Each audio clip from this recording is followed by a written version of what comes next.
Thank you. തീർച്ചയായിട്ടും അത് നമ്മുടെ ഉത്തരവാദിത്വമാണ്. ഇനിയിപ്പോൾ നമ്മൾ ചാലിയം കോട്ടയുടെ ഓഗ്മെന്റഡ് റിയാലിറ്റി ദൃശ്യാവിഷ്കാരമാണ് പ്രേക്ഷകർ കാണാൻ പോകുന്നത്. തയ്യാറാക്കിയത് DTPC തയ്യാറാക്കിയാണ്. നിഖിലിവിടെ ഇതാണ് DTP സെക്രട്ടറി. അതിന്റെ ഒരു പൊതു ഇത് പറഞ്ഞേക്ക്. നമ്മൾ എന്താണ് കാണിക്കാൻ പോകുന്നത്? നമ്മളിപ്പോൾ കാണിക്കുമത് പ്രേക്ഷകരെ. അതെ, ഇതിൽ ഓഗ്മെന്റഡ് റിയാലിറ്റിയിലാണ് നമ്മളിത് റിക്രിയേറ്റ് ചെയ്തിട്ടുള്ളത്. ഈ ഒരു കോട്ട അതിൽ വീഡിയോ ഉണ്ട്, അതിന്റെ 3D രൂപമുണ്ട്, വീഡിയോ മലയാളത്തിലും ഇംഗ്ലീഷിലും ഉണ്ട്.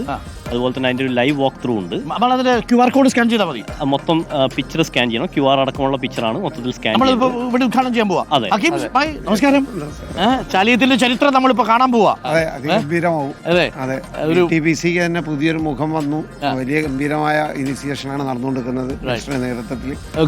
അതിന്റെ ഒരു തുടർച്ചയാണ് ഇതൊക്കെ. പക്ഷേ ഞാൻ പറയായിരുന്നു, നമ്മളിവിടുത്തെ മണ്ഡലത്തിലെ ഒരു ഫ്യൂച്ചർ എന്നുള്ള വിദ്യാഭ്യാസ പദ്ധതി ഉണ്ട്. അത് പല നിലയിലുള്ള ബേപ്പൂർ നിയോജക മണ്ഡലത്തിൽ സ്കൂളിലെ കുട്ടികൾ, അതുപോലെ എല്ലാ മേഖലയിലുള്ളവർ, അവരെയൊക്കെ വെച്ചുകൊണ്ട് പദ്ധതി. അപ്പോൾ പദ്ധതിയുടെ നമ്മളെ പ്രധാനപ്പെട്ട ആളാണ് അദ്ദേഹം. ഓക്കെ. മാത്രമല്ല ഞങ്ങൾ പറയായിരുന്നു, ഈ അങ്ങനെ ഒരു കഥയുണ്ട്, ശരിയാണോ എന്ന് എനിക്കറിയില്ല, പക്ഷേ ഹക്കീമിന് അറിയായിരിക്കും.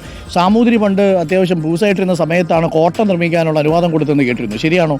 പണ്ട് കാലത്താണ്, ഇപ്പോഴത്തെ അല്ല. അതിനുശേഷം പിന്നീട് ആ ഭൂമി വീണ്ടെടുക്കാൻ കുഞ്ഞാലിമരക്കാരോ അതേ സാമൂതിരി രംഗത്തിറങ്ങിയെന്ന് കേട്ടു. ശരിയാണോ എന്ന് എനിക്കറിയില്ല, അങ്ങനെ കേട്ടിട്ടുണ്ട്.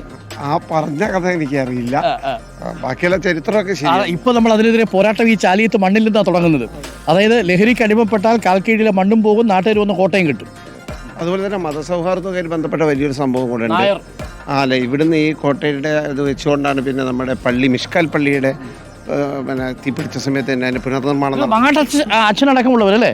മങ്ങാട്ടച്ഛനും നായർ പടയാളികളും കൂടി ഒരുമിച്ച് നിന്ന് പറങ്കികളെ തോൽപ്പിച്ച ചരിത്രം ഈ മണ്ണിനുണ്ട്.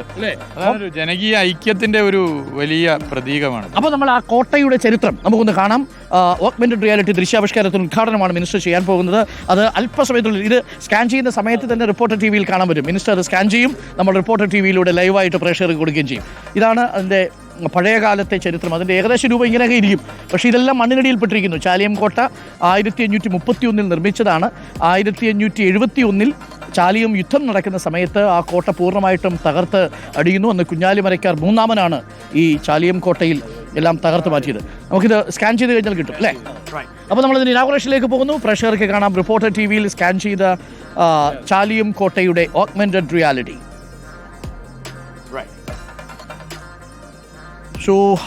വർഷങ്ങളോളം നീണ്ട പ്രതിരോധത്തിന് ശേഷം 1571 സാമൂതിരി സേനയുടെ കരവഴിയും കടൽ മാർഗവുമുള്ള ശക്തമായ ആക്രമണത്തിലൂടെ കോട്ട നശിപ്പിച്ചു.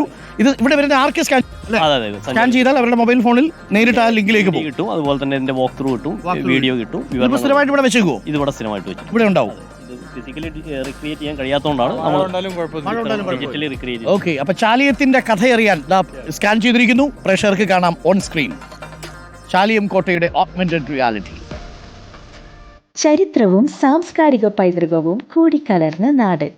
കേരളത്തിലെ പ്രധാന നദികളിൽ ഒന്നായ ചാലിയാർ പുഴയുടെ ശാന്തമായ തീരം തൊട്ടുകിടക്കുന്ന ഗ്രാമം ചാലിയം. വ്യാപാര സമ്പന്നമായ കോഴിക്കോട് തുറമുഖത്തിന്റെ സമീപത്തായി തന്ത്രപ്രധാനമായ കേന്ദ്രത്തിൽ സ്ഥിതി ചെയ്യുന്ന ചാലിയം, മലബാർ തീരത്ത് വളരെ ആദായകരമായിരുന്ന കുരുമുളക് കച്ചവടത്തിനു വേണ്ടിയുള്ള സാമ്രാജ്യത്വ ശക്തികൾ തമ്മിലുള്ള കിടമത്സരങ്ങളുടെ പ്രധാന കേന്ദ്രം കൂടി ആയിരുന്നു. 1531 ചാലിയം പ്രദേശത്ത് പോർച്ചുഗീസുകാർ പ്രബലമായ ഒരു കോട്ട പണിതു. ചുറ്റുമുള്ള ദേശങ്ങളിലേക്ക് താങ്കളുടെ സ്വാധീനം വിപുലീകരിക്കാനും കടൽ വഴിയുള്ള കച്ചവട മാർഗങ്ങളുടെ മേൽ ആധിപത്യം ഉറപ്പിക്കാനും നിർണായകമായ ചെറു സൈനിക താവളം കൂടിയായ ഈ കോട്ട പോർച്ചുഗീസുകാരെ സഹായിച്ചു. ചാലിയം കോട്ട വൈദേശിക ആധിപത്യത്തിന്റെ ഒരു പ്രതീകമായി മാറി. അത് പ്രാദേശിക ഭരണകർത്താക്കളുമായും സമുദായങ്ങളുമായും സംഘർഷങ്ങൾ വളർന്നു വരാൻ ഇടയാക്കി.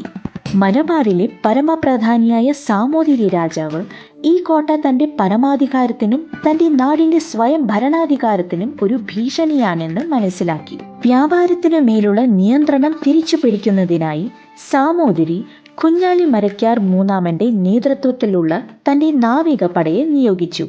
1571 ഈ നാവികപ്പട ചാലിയം കോട്ട ആക്രമിക്കാനായി വളഞ്ഞു.